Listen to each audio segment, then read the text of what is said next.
umwami yabuze ibitotsi, Moridekayi ari ku munsi mubi. Iyo wasenze iby'umwanzi yibwiraga ku bugingo bwawe birahinduka. Uwo munsi mubi ubona wakuziye, uwo munsi mubi ubona waziye abana bawe, uwo munsi mubi ubona waziye mu kazi kawe, uwo munsi mubi ubona waziye urugo rwawe, uwo munsi mubi ubona ujya imbere y'Imana ugire gute usenge.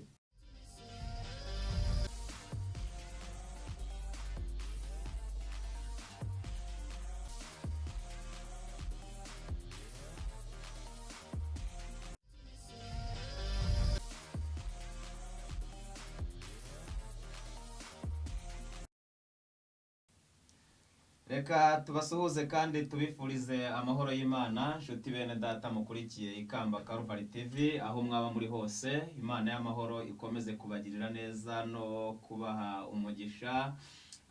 Twongeye gushimira Imana rero ko itugiriye neza, ikaba yongeye kuduha uyu mwanya kugira ngo tuganire ku ijambo ry'Imana. Amazina rero muri kumwe na Pastor Munyemana Prote.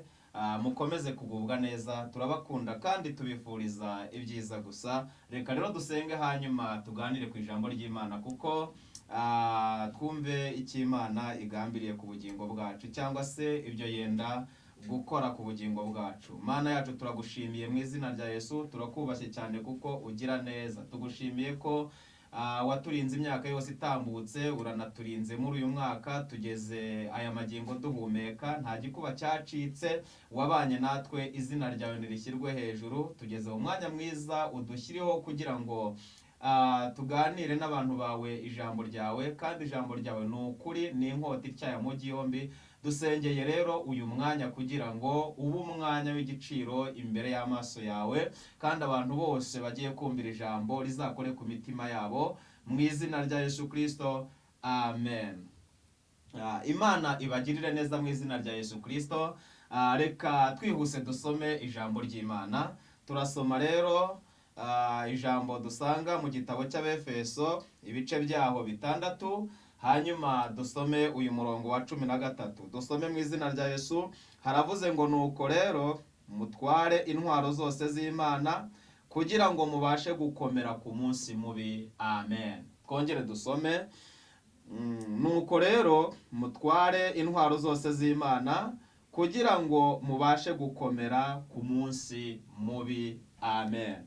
Imana y'amahoro ikomeze kubagirira neza mu izina rya Yesu. N'iri jambo tugiye kuganiraho, nubwo tuza no kwifashisha ibindi bitabo by'abandi bahanuzi, ariko insanganyamatsiko turayisanga muri iri jambo dusomye, kuko ndumva Imana intumye kuganira nawe ijambo rifite insanganyamatsiko igira iti igihima umunsi mubi. Igihima umunsi mubi. Mwene data, niba ijambo ry'Imana dusomye ritubwiye ngo umunsi mubi, ni ukuvuga ngo umunsi mubi ujya ubaho.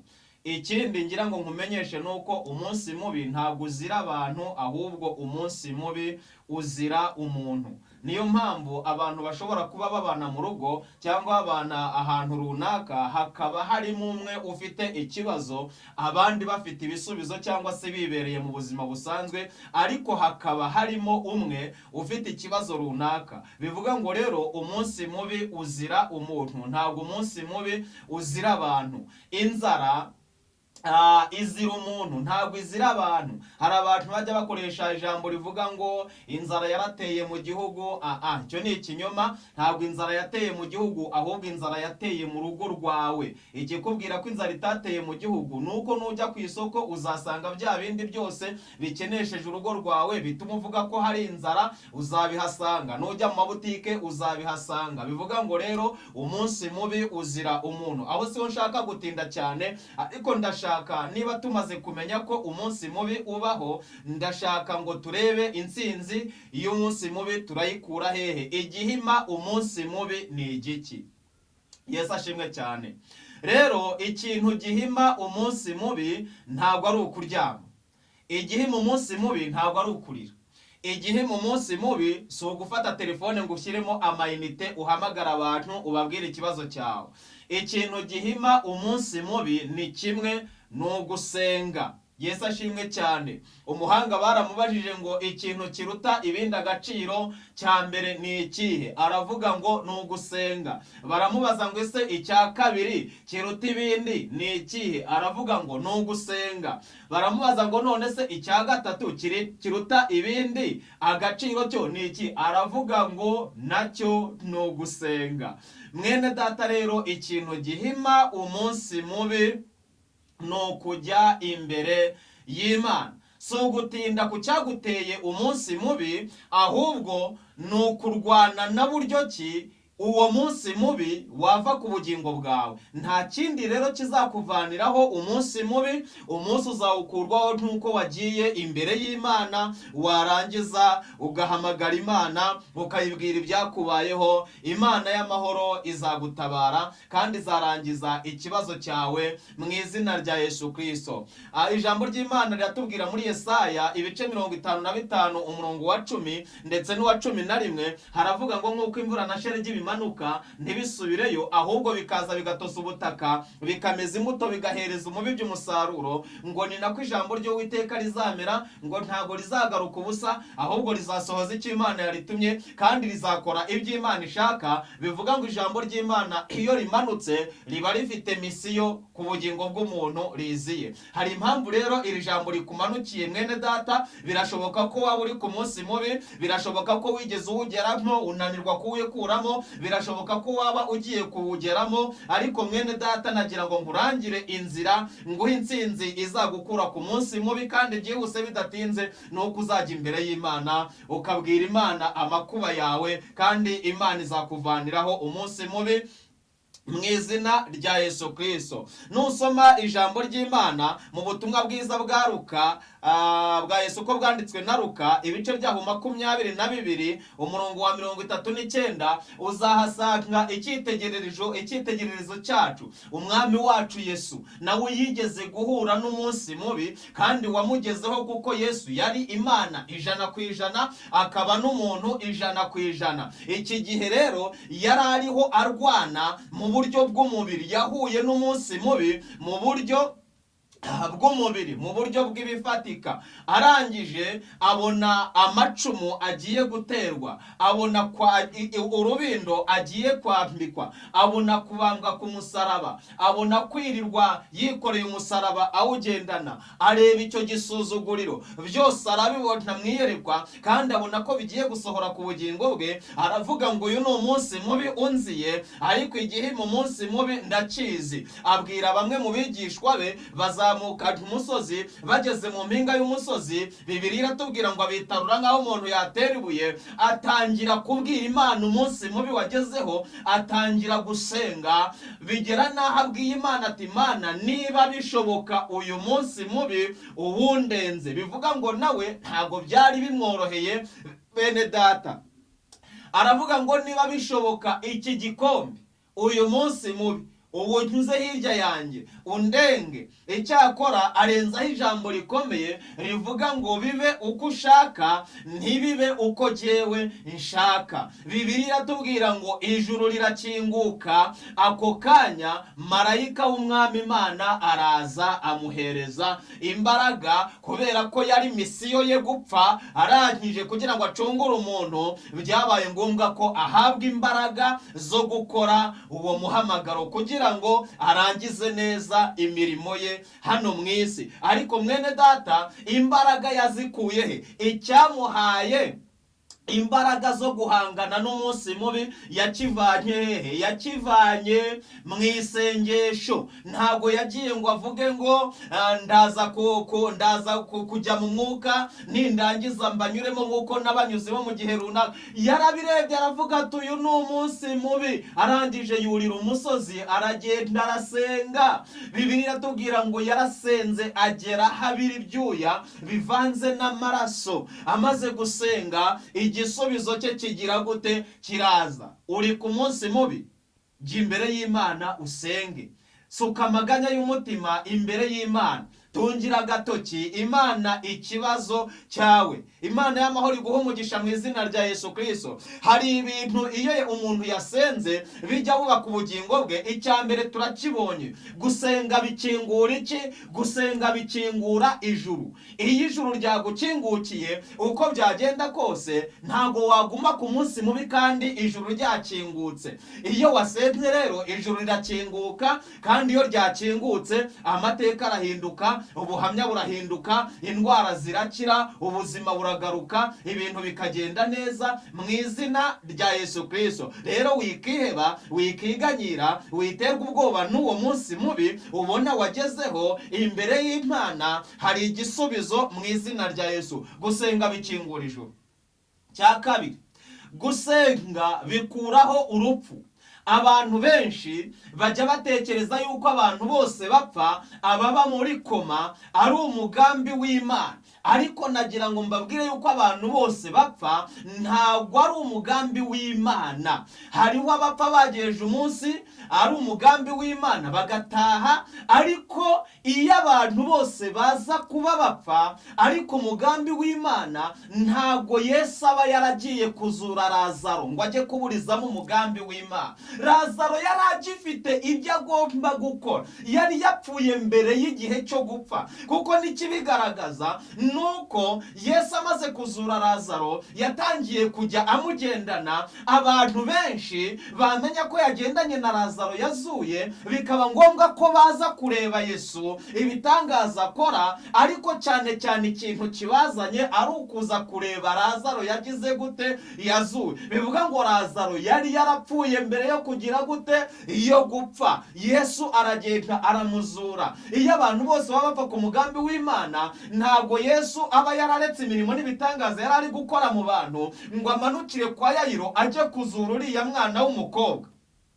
Iyo abantu bose baza kuba bapfa ku mugambi w'Imana, ntago Yesu aba yarihuse ngo ahure n'abari abantu mu gasantere k'Inayini azura uriya mwana. Niba ari mu mugambi w'Imana yari kubareka bariya bose bagahambwa. Hari abantu bapfa ku mugambi wa Satani. Hari abantu baryama muri koma bakahamara imyaka runaka, barangiza bakajya bavuga ngo akaje karemerwa, ariko rimwe na rimwe batakagombye kwemera akaje. Imana umugisha mwene data wowe ukurikiye ubu butumwa, ugira icyo uvanamo. Wageze ku munsi mubi, hamagara Imana. Bibiliya itubwira muri Yesaya ibice 38, iyo uhasomye uhasanga umugabo bita Hezekiya wigeze kugera ku munsi mubi, ngo ararwara. Amaze kurwara ngo araremba. Umuhanuzi bita Yesaya araza aramubwira ngo rero wa mugabo we, iyi ndwara urwaye ntabwo uzayikira, ahubwo hamagara imiryango, utanga iminani, utegeka iby'inzu yawe, kubera yuko iyo ndwara urwaye izakwica, ntabwo uzayikira. Hezekiya aravuga ati uyu ni umunsi mubi, ariko igihe mu munsi mubi ndakizi. Arangije ngo umuhanuzi amaze kubimubwira arigendera. Hezekiya kuko azi neza ko igihe mu munsi mubi ari ugusenga, kandi akaba abonye amakuru mabi, akaba abonye umuhanuzi umuzaniye umunsi mubi, akawumusigira akigendera. Hezekiya ngo ajya imbere y'Imana, yibutsa Imana iki? Imirimo. Arabibwira ati nubatse imidugudu y'abapfakazi, mu mazu nubatse ntayo umugore wanjye irimo, nishyuriye abana b'abandi amashuri, none abanje nibwo bageze igihe cyo kwiga. Ese Imana ni ukuhemba? Arangije ngo arasenga, ahamagara Imana, abwira Imana ngo Mana nkiza umunsi mubi. Arawirukana. Bibiliya iratubwira ngo Imana ikatisha wa muhanuzi wazanye ubutumwa buvuga urupfu. Imana iramubwira ngo subirayo ubwire Hezekiya ngo numvise gusenga kwe, mbonye n'amarira ye, none kubw'ibyo mwongereyeho imyaka 15 yo kugira gute, yo kubaho. Umunsi mubi ubuvuye kuri nde? Kuri Hezekiya.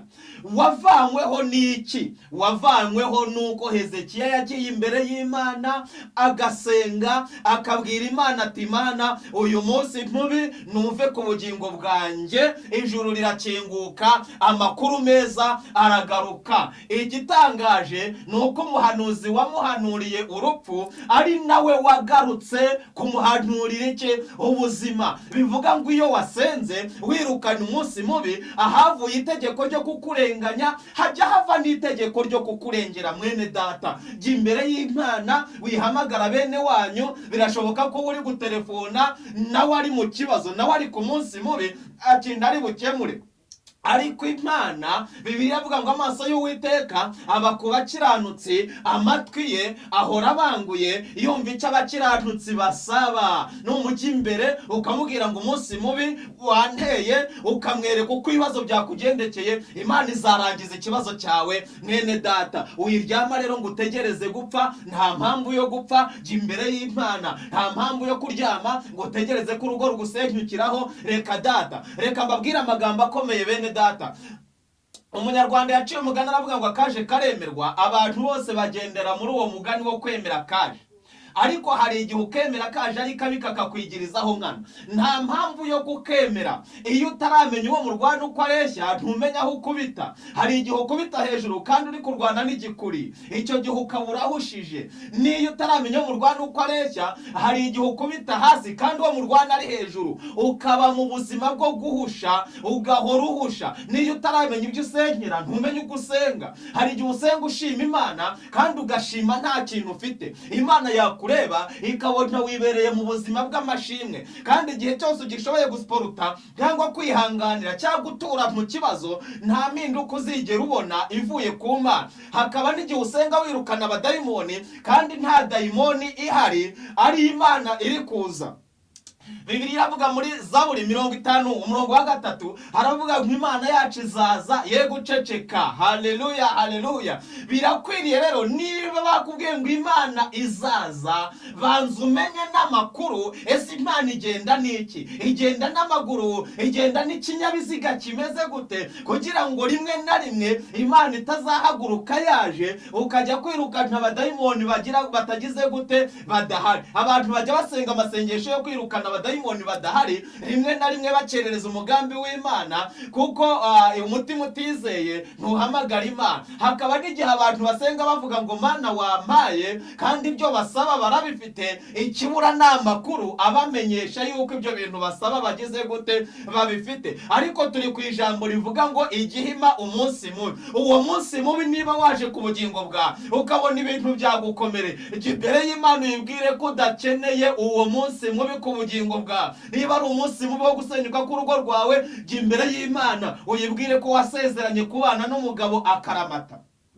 Niba ari umunsi mubi w'uburwayi, jya imbere y'Imana uyibwire ko mu masezerano ugira nta kurwara birimo. Niba ari umunsi mubi wo gukorwa n'isoni ubona hari ibyaguhagurukiye, jya imbere y'Imana uyibwire ko mu masezerano yaguhaye nta gukorwa n'isoni birimo. Yakubwiye ko izakujya imbere ahataringaniye ikaharinganiza, ikamenagura inzugi z'imiringa, ibihindizo by'ibyima ikabicamo kabiri. Jya imbere y'Imana uyibutse iki? Amasezerano. Hezekiya arangije, umuhanuzi aragaruka aramubwira ngo Uwiteka yumvise gusenga kwawe, none akongereho imyaka 15 yo kubaho. Iyo Hezekiya aza kwemera kariya kaje, ntago aba yarabayeho, ahubwo aba yaragize gute? Aba yarapfuye, kuko akaje ko gupfa kari kagize gute? Kari kamuziye. Imana y'amahoro iguha umugisha mwene data. Nusoma ijambo ry'Imana muri Esiteri ibice byaho 4, nushaka uzahere ku murongo wa mbere, uzasanga abantu bageze ku munsi mubi.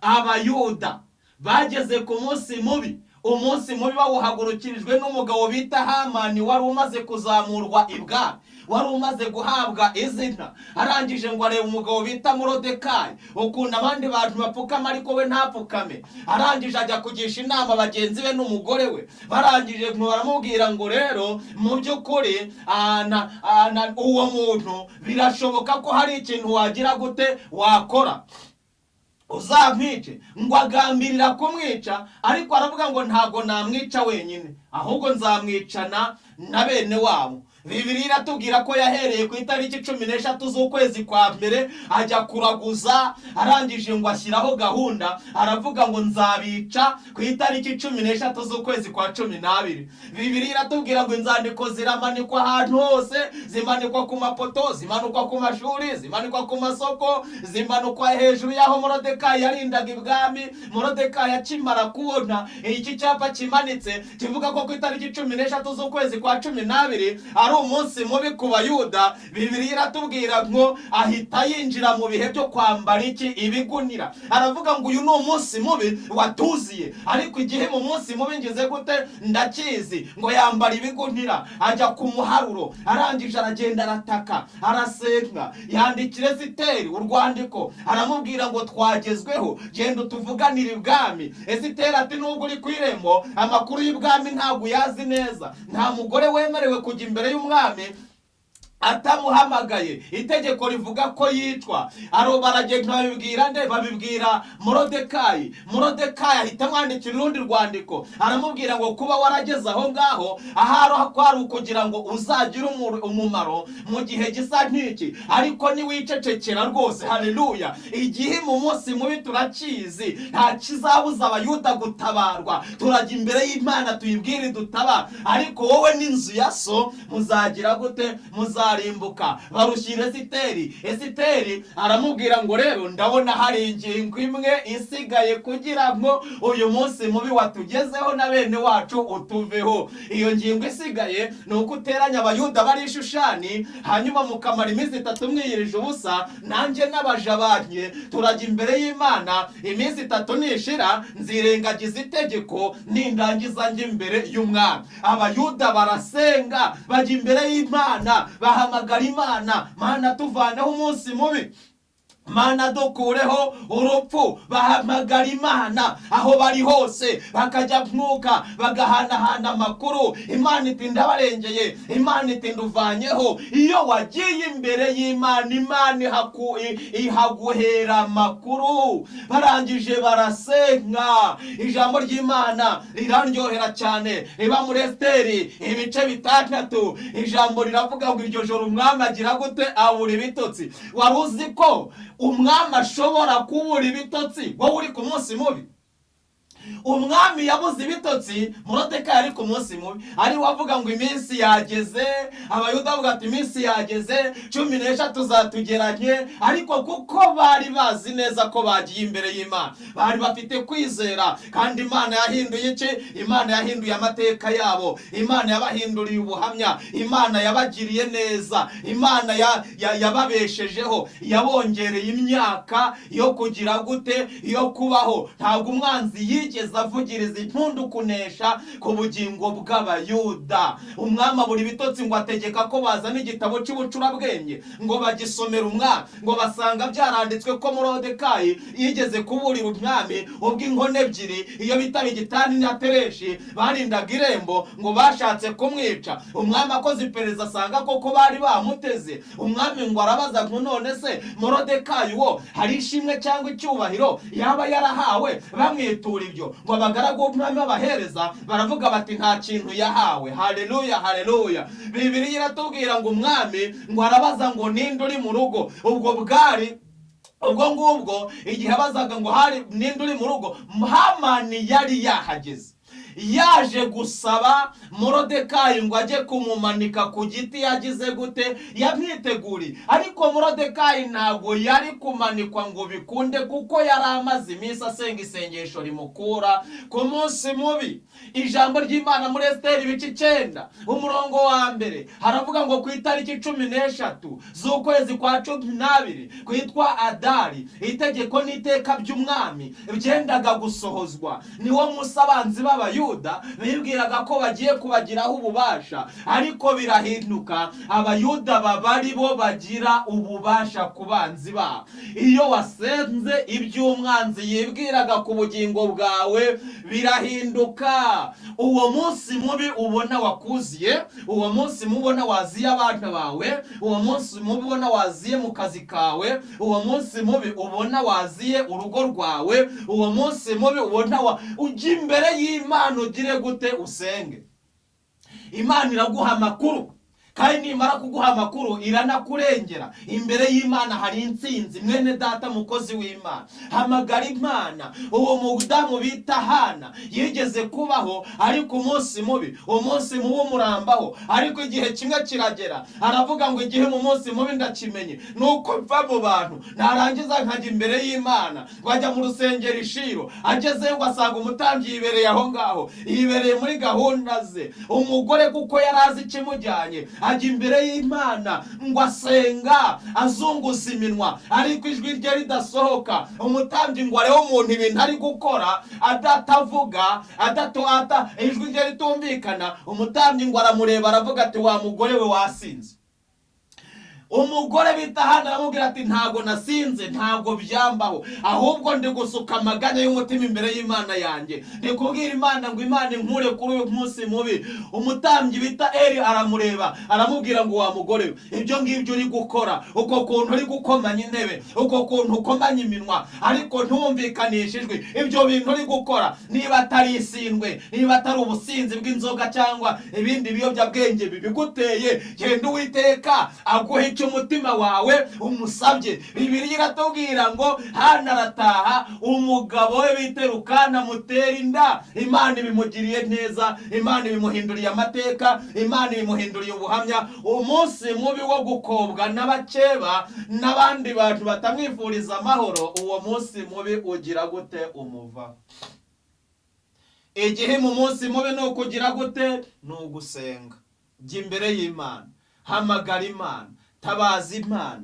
Imana izakugirira neza, ntabwo Imana yakwirengagiza. Imana iragutegereje. Naho nugenda ukaryama ukavuga ngo akaje karemerwa, niko Imana yabishatse. Imana yararekaramye muri Yeremiya iravuga ngo, reka data, jyewe ibyo nibwira kubagirira ni ibyiza si ibibi, ariko nugenda ukabyemera nta kundi nyine bizahora ku bugingo bwawe. Wisenga isengesho ryo kuvuga ngo, Mana mpa imbaraga zo kwihanganira ibi bintu. Hari amoko atatu y'ibigerageza abantu bajya bacamo, nyabasobanurire kugira ngo umenye n'ibyo usengera bitewe n'icyo uhagazemo. Amoko atatu y'ibigeragezo. Ubwoko bwa mbere bw'ibigeragezo duhura nabyo ni ibigeragezo biturutse kuri Satani. Satani ashaka kutunyuza hirya y'umugambi w'Imana, ashaka kutugirira nabi, ashaka kutuvutsa umugisha. Ibyo bigeragezo biturutse kuri Satani Yesu yahuye nabyo arangije amasengesho y'iminsi 40. Uzasoma ijambo ry'Imana muri Luka ibice 10, ibice byaho 4, uhere ku murongo wa mbere uzahasanga amakuru. Yesu arangije amasengesho, ibigeragezo biturutse kuri Satani biraza. Satani araza amuhagarara imbere, amutega ingingo 3, amutega icyubahiro, amutega inda n'ibindi. Arangije amutegera kukuramya. Arangije Yesu ahahagarara neza. Arangije ku murongo wa 13 haravuga ngo, umwanzi arangije ibyo amugerageresha byose aramureka amutega ikindi gihe. Ijambo ry'Imana aho rishatse kuvuga iki? Rishatse kuvuga ko ibigeragezo biturutse kuri Satani dusenga bikavaho, dufite ubushobozi bwo gusenga tukabikuraho mu mbaraga z'Imana ishobora byose. Yesu atumye abigishwa be yarababwiye ngo, nimugende mbahaye ubutware bwo kwirukana abadayimoni bose no gukiza indwara zose no gukandagira inzoka na skoropiyo n'imbaraga zose z'umwijima. Ibiturutse kuri Satani turasenga bikavaho, yarangiza akagenda akajya hirya akabicura mu bundi buryo, akabigarura byahinduye sura, kuko akiri mu isi kandi yemerewe kuyikoreramo. Ariko ibyo wasengeye biba byagize gute? Byavuyeho. Ibyo uri gusengera byaturutse kuri Satani, humura, biraza kuvaho mu izina rya Yesu Kristo. Ariko ugomba no kumenya amakuru, ukamenya aho byavuye. Tuzabireba mu nyigisho yacu itaha mu izina rya Yesu Kristo. Ibigeragezo bya kabiri ni ibigeragezo umuntu yikururiye. Ibigeragezo umuntu yikururiye uko byagenda kose, wirengera ingaruka zabyo. Ingaruka zikubaho. Urugero, ushobora gusambana uzi neza ko gusambana ari icyaha, warangiza ugasambana, muri kwa gusambana ugakuramo indwara ya sida cyangwa se n'izindi ndwara zandura muri ubwo buryo. Birashoboka ko wajya imbere y'Imana, kuko Imana icicaye ku ntebe y'imbabazi, ukabwira Imana uti, Imana mbabarira. Imana izakubabarira cyicaye ku ntebe y'imbabazi. Ariko ingaruka z'ibyuririzi, ingaruka z'indwara z'icyaha zo zizagira gute? Zizakugeraho. Dawidi yasambanyije umugore wa Uriya, arangije umwana bahabyaranye ararwara, araremba, aranapfa. Dawidi amara iminsi myinshi cyane igera muri 7 yiyirije ubusa avuga ngo umwana weho, ariko ntago yigeze agira gute? Abaho. Dawidi byahakuye inzara kandi birangira n'umwana apfuye. Kandi ibintu byose Dawidi yagiye akora byaje kuzagira ingaruka ku bana be. Ibigeragezo wikururiye rero Imana ishobora kubibabarira, ariko ingaruka z'ibyo wakoze zijya zigira gute? Zijya zikugeraho. Urundi rugero, Bibiliya iravuga ngo bagore mugandukire abagabo banyu. Iryo ni ihame, ni itegeko ry'Imana, niko Bibiliya ivuga mu Befeso. Mwosoma ibice 5 ngira muri 22 uzasanga iryo jambo. Hanyuma wa mugore we umugabo akaza ati nshyirira amazi muri dushe, hanyuma ingeso za kamere zikabyuka, karande zikabyuka, n'ibiki byose ukifata mu mayunguyungu ngo twahuye hari abajya babikora, hanyuma nawe karande ze zikamuhagurukanya akaba aragukubise. Ejo ukajya mu bantu wagize gute? Wabyimbiwe. Uzasaba imbabazi Imana iziguhe, ariko ntago bizabyimbura, nta nubwo bwa bumuga buzagira gute? Buzavaho. Ibyo rero wikururiye wirengera ingaruka zabo. Ibigeragezo bya gatatu, ubwo nta nubwo ndi mubyita ibigeragezo, ahubwo byo ndabyita amasomo cyangwa se ibizamini. Ni ibigeragezo bituruka ku Mana, kuko Bibiliya itubwira ngo iby'Imana yibwira kutugirira ni byiza, ntabwo ari ibibi, hakagukora ku bugingo bwacu. Hanyuma ibyo rimwe na rimwe bikaza ari ibigeragezo, ukabona birakubabaje, ukajya gusenga, ukarwana. Ibigeragezo biturutse ku Mana cyangwa se amasomo aturutse ku Mana, nubwo wasenga ushinze umutwe, nubwo wasenga witogoza, ntabwo bizavaho misiyo yabyo itagize gute? Itarangiye. Niyo mpamvu hari umugabo ujya uvuga kuri televiziyo, amakuru ye mu Kinyarwanda yenda gutangira, aravuga ngo ikintu cya mbere ni iki? Ni amakuru. Banza umenye ibyo urwana nabyo kugira ngo umenye uko ugira gute? Usenga. Ijambo turiho riravuga ngo igihima umunsi mubi. Dusanze ikintu gihima umunsi mubi ni ukujya imbere y'Imana ugasenga. Gusenga bihindura amateka. Nusoma uzasanga umwana bita Yabesi yarasenze. Yari afite amateka atari meza, yari afite izina risobanura ngo wavukiwe mu gahinda, kuko mama we yamutwitanye imibabaro. Arangije umwana avukira muri iyo mibabaro, bamwita Yabesi, bisobanura wavukiye mu gahinda. Ariko ngo arasenga, aravuga ati Mana ungirire neza, unyagurire imbago, undinde ibyago ntibimbabaze. Bibiliya iratubwira ngo gusenga kwa Yabesi kugera imbere y'Imana. Uwo munsi mubi w'izina yagendanaga wamuvuyeho. Jya imbere y'Imana uyibwire ko udakeneye gutura mu munsi mubi. Imana iguhe umugisha mwene data. Reka tumere nk'abapfundikiye ahangaha. Iyi ni Ikamba Karuvari TV. Imana y'amahoro iguhe umugisha.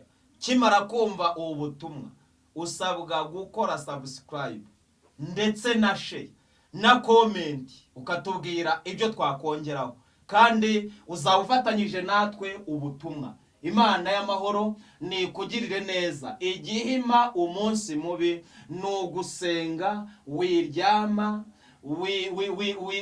wishyiramo amayinite nayo wari gukoresha ngo ujya amarire ku mayinite utangariza abantu ibyakubayeho. Ikintu kivanaho umunsi mubi ni ukujya imbere y'Imana ugasenga. Gusenga kw'Abayuda byatumye bihinduka. Hanyuma umwanzi wabo bita Hamani n'umuryango we bamanikwa ku giti, ndetse biba ngombwa yuko bajya mu cyimbo cyaho bashakaga gushyira Abayuda. Abayuda barahembuka babaho, ariko umwanzi wabo wabahigaga amanikwa ku giti. Kandi Morodekayi wahigwaga yahise ahabwa icyubahiro cy'uwamuhigaga. Iyo wasenze rero amateka arahinduka, ubuhamya burahinduka. Imana y'amahoro iguhe umugisha mu izina rya Yesu. Reka dusenge. Mana, turagushimiye kubw'ijambo ryawe ugejeje ku bantu bawe. Turasenze kugira ngo rikore impinduka ku bugingo bwabo mu izina rya Yesu Kristo, kandi uzabe hafi. Iyo umuntu uzumva iri jambo uzarimusobanurire, kandi uzarangiza umunsi mubi azaba arimo. ubumukureho. Waravuze ngo nidusenga twizere ko duhawe, ariko tuzi ko ubasha gukora ibiruta cyane, ibiruta ibyo twibwira n'ibyo dusaba, nk'uko imbaraga zawe ziri zidukoreramo. Nugera ku bantu bawe ugakora ibyo ushoboye byose, uzabikora kuko bishoboye byose, mu izina rya Yesu, amen. Shalom, shalom, shalom. Imana ibahe umugisha.